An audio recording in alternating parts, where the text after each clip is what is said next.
ሰላም እንዴት ናችሁ የዩቲዩብ ቻናሌ ተከታታዮች?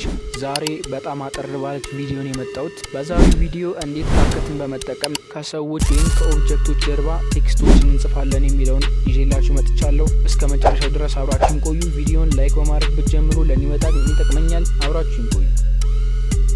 በመጀመሪያ ካፕከት ውስጥ ቴክስቱን ማስገባት የምትፈልጉበትን ቪዲዮ ታስገባላችሁ። እኔ እንዳስገባሁት ማለት ነው። እኔውን ከሰው ጀርባ ነው ማስገባት የፈለኩት። ስለዚህ የሰው ቪዲዮ አስገብቻለሁ። ከዛ በመቀጠል የቪዲዮውን ርዝመት በፈለጋችሁት በሰከንድ ታደርጉታላችሁ። እኔው ቪዲዮ ስለበዛብኝ ሰከንዱን እቀንሰዋለሁ። ከዛ በኋላ ማድረግ ያለባችሁ ነገር ኖርማል ቴክስት ማድረግ ብቻ ነው።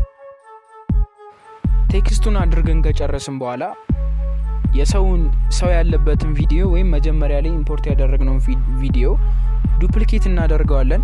ዱፕሊኬት ካደረግነው በኋላ ሁለተኛውን ቪዲዮ ወይም ደብል የሆነውን ቪዲዮ ኦቨርሌይ እናደርገዋለን።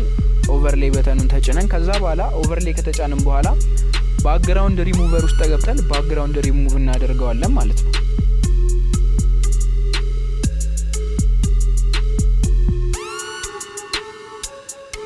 አሁን እንደምትመለከቱት ባክግራውንዳችንን ሪሙቭ አድርገን ጨርሰናል። አሁን የቀረን አንድ ስቴፕ ብቻ ነው። እሱም ሌየር የሚለው አማራጭ ውስጥ እንገባና የቴክስቱንና የኦቨርሌዩን ቦታ እንቀያይራቸዋለን። በስልኬ ላይ እንደምትመለከቱት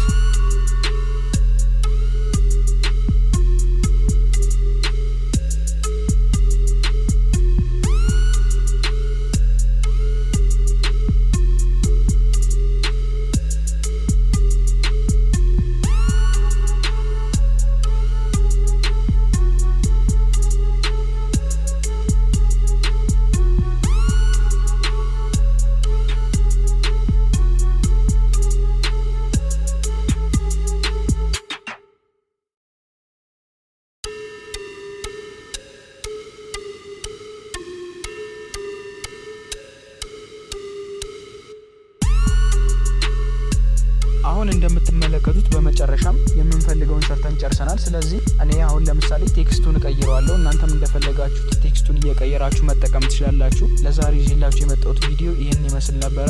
በቀጣይ የተለያዩ የኤዲቲንግ ቱቶሪያሎችን ይዤላችሁ ስመጣ በቶሎ እንዲደርሳችሁ ሰብስክራይብ ማድረጋችሁ እንዳትረሱ። በድጋሚ እስከምንገናኝ ደህና ቆዩልኝ።